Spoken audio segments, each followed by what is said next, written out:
Hello and welcome to Dateline Abuja. I am Kayla Magwa. Let's take you through the major stories from Nigeria's seat of power.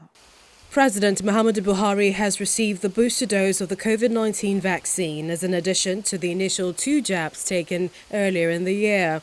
The booster shot was administered on the president by his chief personal physician, Dr. Shuaib Rafindadi, and the company of the Executive Director, National Primary Healthcare Development Agency, Dr. Faisal Shuaib, who issued the president his vaccination card.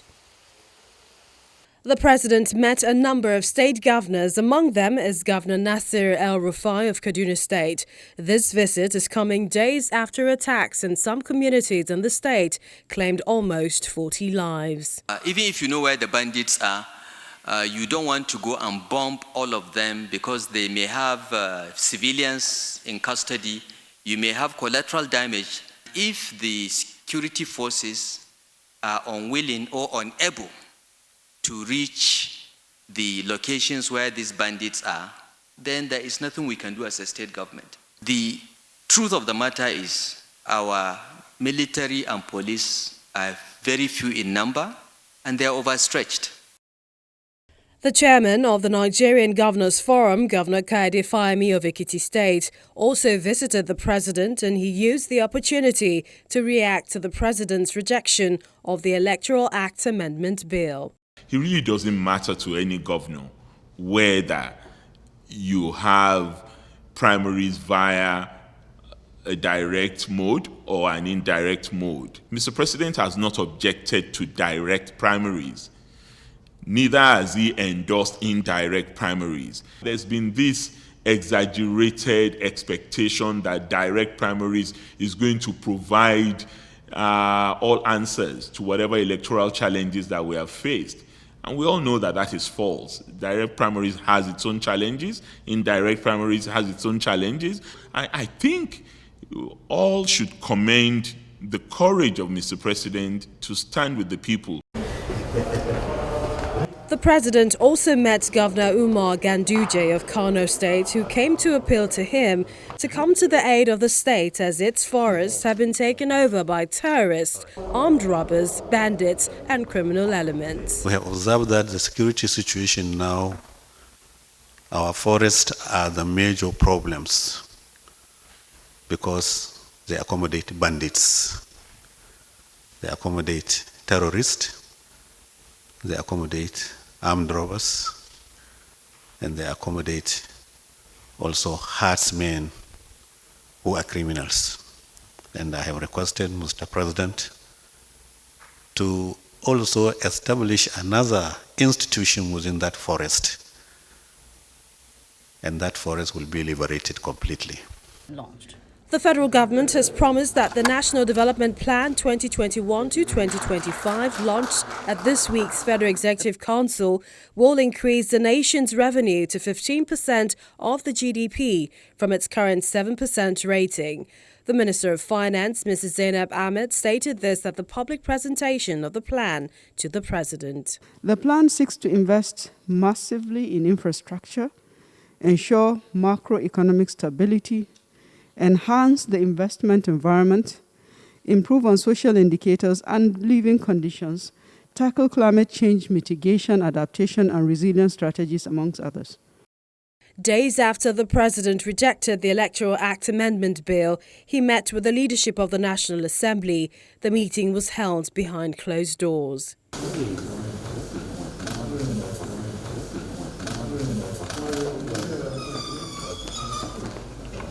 We have our own processes, he has his own, and we did our own, and he has done his own now. So the ball is in our court for us to look at the observations Mr. President has raised and see how we react to the observations Mr. President have raised. But I want to say this, that at the end of the day, what will come out of all these processes will be to the benefit of our electoral processes.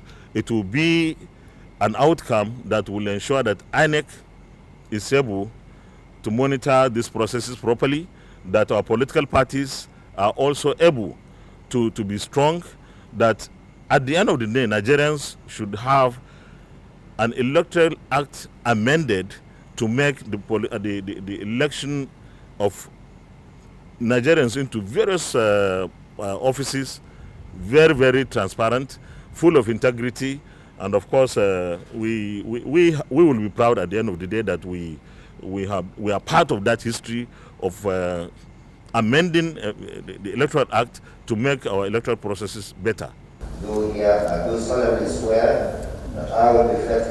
The President has sworn in Alhaji Muazu Sambo as the Minister of State of Works and Housing. The exercise follows the Senate's approval of his nomination as a member of the Federal Executive Council representing Taraba State. Following a series of attacks and advisory on security threats, the President convened an Emergency Security Council meeting. The meeting was attended by service chiefs and they discussed the attack in Maiduguri, Borno State capital, which occurred hours before the arrival of the President to the state.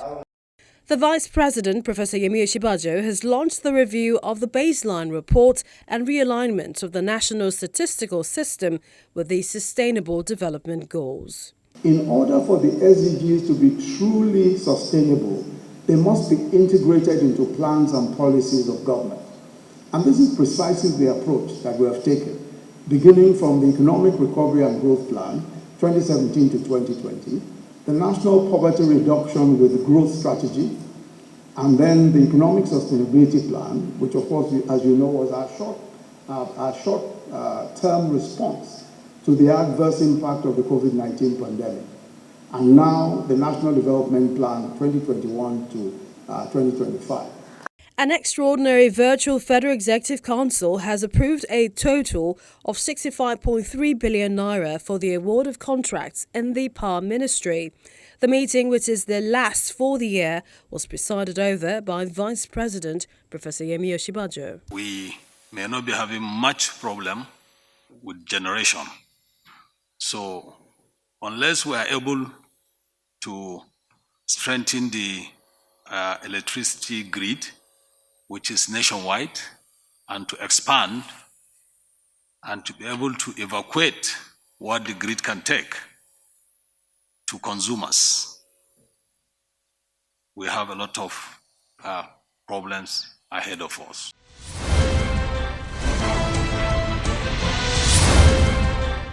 Welcome back. Christmas is here. And as we've noticed in recent years, the cost of everything keeps skyrocketing. What makes this so bad is that there isn't necessarily a corresponding hike in the income of Nigerians. So the strain is backbreaking. But this doesn't stop Nigerians from making their yearly journeys for the holidays. While decorations adorn the nation's capital, many drivers are refusing to travel to places like Kaduna. And who can blame them? Kidnapping was at an all-time high in 2021. Even the trains were attacked.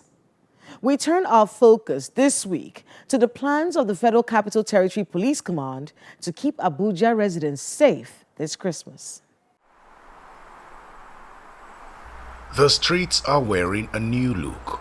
It's Christmas, and major streets in the nation's capital have been lit up with decorations.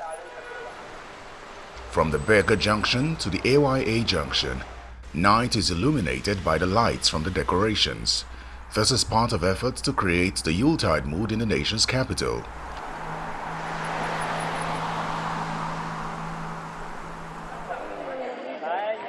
The Yuletide is one season that sees a rise in the number of travels, as many residents of the FCT prefer to celebrate the festivities with their loved ones. The Utako Motor Park is busier than usual, despite the high cost of transport fare. We are in the garage since the morning. There is no vehicle because the fare is too cost. There is no way to go to our village. Recently, last few months, I went to the village 4,000, 3,000, and then they are calling 8,000, 8,500. It's something else for us. Before, they used to carry us 2,500, 2,000, but now it's 4,500 naira. And since this morning, we have been here. One, security reason. Secondly, during this time, the rushing is too much. When you come to the park, they will even tell you there's no vehicle. You keep on waiting. If not that is compulsorily, I think one should shelve traveling during this period. I hate rushing and and the road is bad. Another factor affecting travelers during this period is the state of insecurity on the highways. This driver explains how some of his colleagues are turning down passengers traveling to Kaduna and Plateau states because of the security challenge on the way. To move, we'll be afraid. We have to contact our colleagues where they are coming. There's some places, before we cross there, we have to call our colleagues. Did you pass there, any problem there, before we enter road? Especially from Abuja to Jos, Abuja to Kaduna. We have Kaduna passengers here, nobody wants to go. They are there now waiting, because you don't know what will happen to road. However, some residents are opting for the rail services, especially Kaduna-bound passengers, and this is largely due to insecurity. Because of insecurity on the road, so I have to safeguard my children and I too. If you compare the train to the road, of course people will go for the train. And that's why you see a lot of people come here. If you see cars that are coming here, even people that we think should go by road with all the security that they have, they're also joining us in the train. So what can we do? We don't have a choice. The train is more safer than the road because you know what's happening in the country now, the banditry and everything, so the train is more better than going by the road. In the light of security advisories issued by the Department of State Services and the Nigeria Immigration Service, a joint show of force led by the FCT police is held in some parts of the nation's capital. The idea is to give residents some level of assurance during this Yuletide. I wish to assure FCT residents of their safety and security during this Yuletide celebration. We have been doing it, we've been on it, we have done operation order for the ember months. We want to assure them that we have also done Yuletide operation order to ensure hitch-free celebration of all residents within the FCT. We are going to deploy our men to all strategic locations within the FCT, both covert and overt, and I am also using this medium to plead with them and seek their cooperation to give us credible and timely information in case of any suspicious movement. As residents in the nation's capital mark the Christmas celebration, they are hoping that the government will find a lasting solution to the lingering security challenges in the country and also improve the welfare of the citizenry.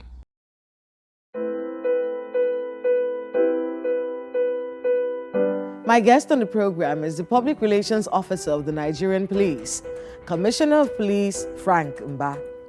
He gives us the scorecard for 2021 and the security advisory for the Christmas season. According to him, 2021 saw an expansion of criminality. It evolved to meet present-day realities, and according to him, the Nigerian police has evolved as well.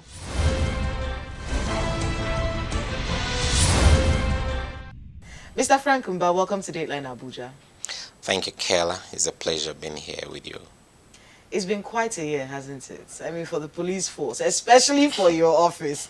And really, the nation really thanks you for the amount of work that you do. But we do need to get a scorecard of what this year has been like security-wise. So let's take a look at some of the arrests that have been made. How many arrests are we talking about? What categories of criminals have you had to deal with all year? Do you have any convictions from taking any of these criminals to court? And these weapons, because I've covered a few of your programs where you are showing the weapons that you've collected from criminals, not just weapons, even drugs and things like that. What happens to them afterwards? Just a rundown of what it's been like security-wise for the year 2021. Thank you, Kayla. It's been a tough year, and that's for lack of probably better and stronger words. But generally, it's been a tough one, and it's not just been a tough one for the law enforcement community here in Nigeria. It's been globally. It's been a tough one for law enforcement communities. People often don't realize the deep nexus, the deep connection between security, economy, and development. Once there is a lull in the economy, it impacts the it backs development. When the economy is bad, it throws up a lot of people into the unemployment market. People lose, there will be job losses, factories will shut down, there will be a lot of people on the street that don't have job, poverty will increase, the gap between the haves and the have-nots will widen, and then you will see the spiraling effect, the negative effect on the street. There will be rising crime, rising prostitution, desperation among young and old people, trafficking in drugs, trafficking in human persons, all kind of crimes. Let's talk a bit about these crimes that you've had to deal with this year. Is it more petty crime, or are we seeing more sophisticated criminality?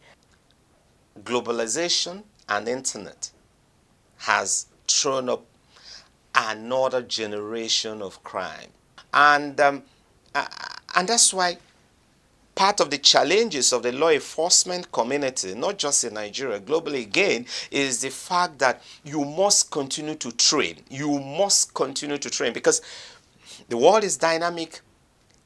For every new technological invention, as the world is celebrating this positive invention, the criminal world, the criminal elements are looking at this invention and seeing how they can take advantage of this invention to actually advance their criminal enterprise. For example, what type of new crimes are we talking about? For example, before now, we don't know anything about cyber stalking, for example. Cyber stalking? Yes.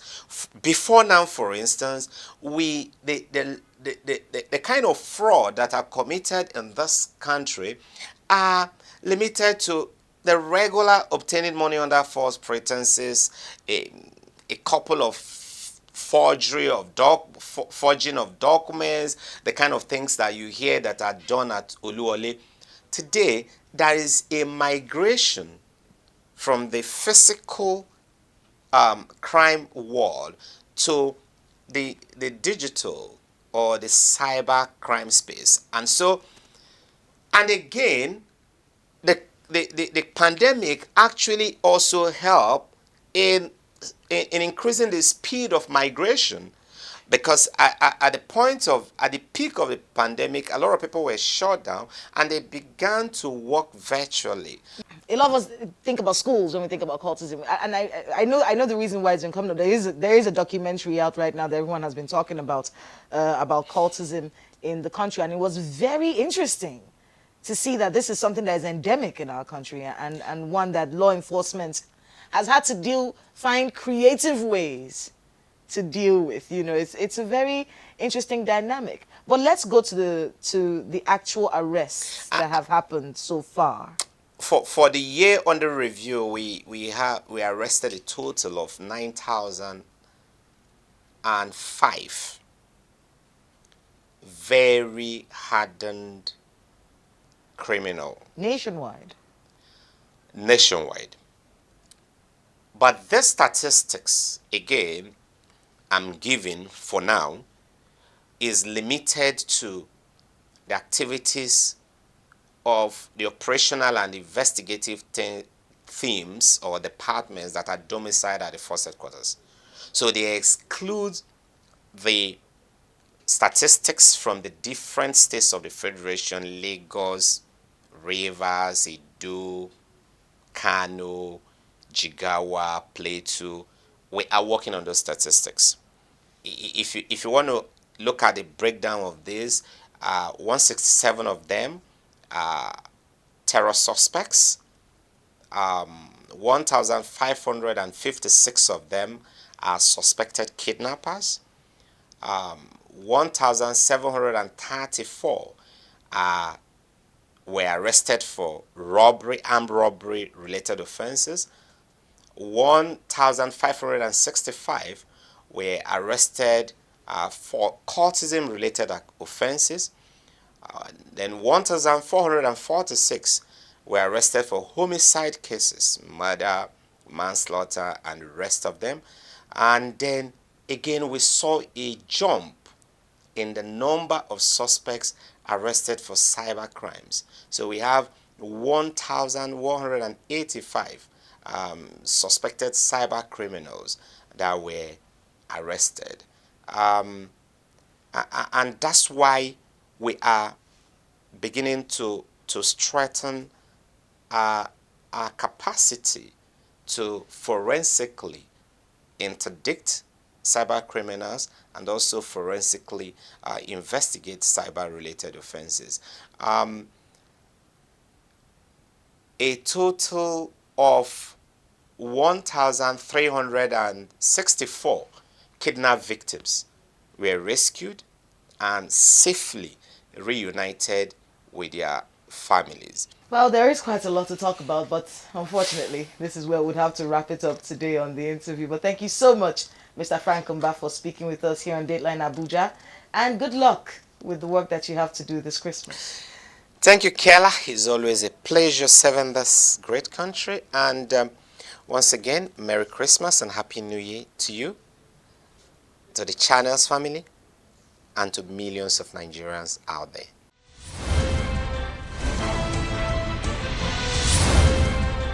Thanks to my guest and to everyone who tuned into the program today and throughout the year. It is Christmas, a time to share goodwill with all. The times are hard, but we must remain kind to one another. Whether you're traveling or staying in Abuja, stay safe. Adhere to the COVID-19 protocols. Avoid super spreader events and be security conscious. That's our show this week, and the last edition indeed for 2021. It's been a wonderful year, and as you go into 2022, may your days be merry and bright, and from all of us on Dateline Abuja, tidings of comfort and joy. Remember to let us know the happenings in your neighborhood using the social media handles showing right now on your screen. Thank you so much for watching. I'm Kayla Magwa. See you next time.